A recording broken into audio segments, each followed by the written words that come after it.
Catherine Samba Panza s'est adressée au peuple centrafricain ce jour.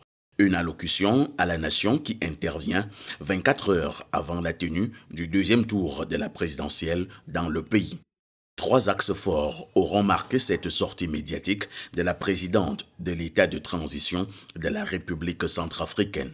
Première chose, l'objectif de son adresse à la nation.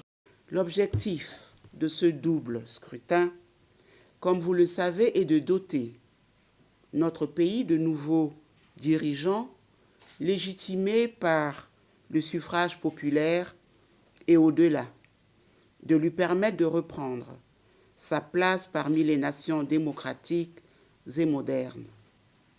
Il s'agira pour chaque citoyen et citoyenne en âge de voter de prendre une décision déterminante, celle de confier la destinée de notre pays à l'un des 2 candidats finalistes du scrutin présidentiel selon le verdict de la Cour constitutionnelle de transition.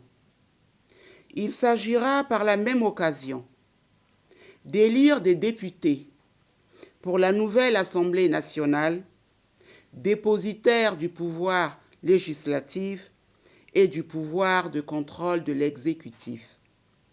Dans les 2 cas, nous devons exercer notre droit de vote guidé par le souci de l'intérêt supérieur de la nation. Soulignons que le deuxième temps fort de cette allocution a porté sur la sensibilisation.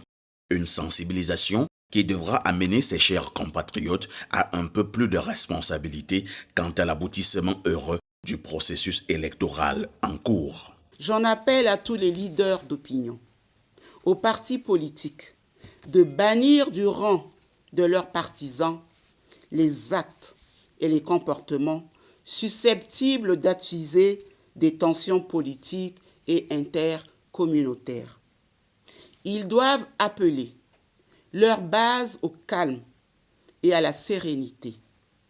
Ils doivent renoncer à toute idée d'instrumentalisation et de manipulation de leurs militants pour des besoins politiques.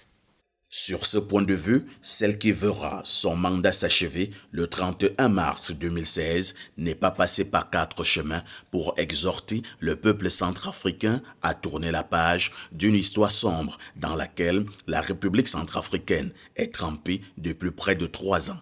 Certaines d'entre elles ont été saines et faites dans le respect du code de bonne conduite. D'autres, en revanche, ont été verbalement violentes. Nous devons rompre avec ces débordements qui offrent une image qui déshonore leurs auteurs.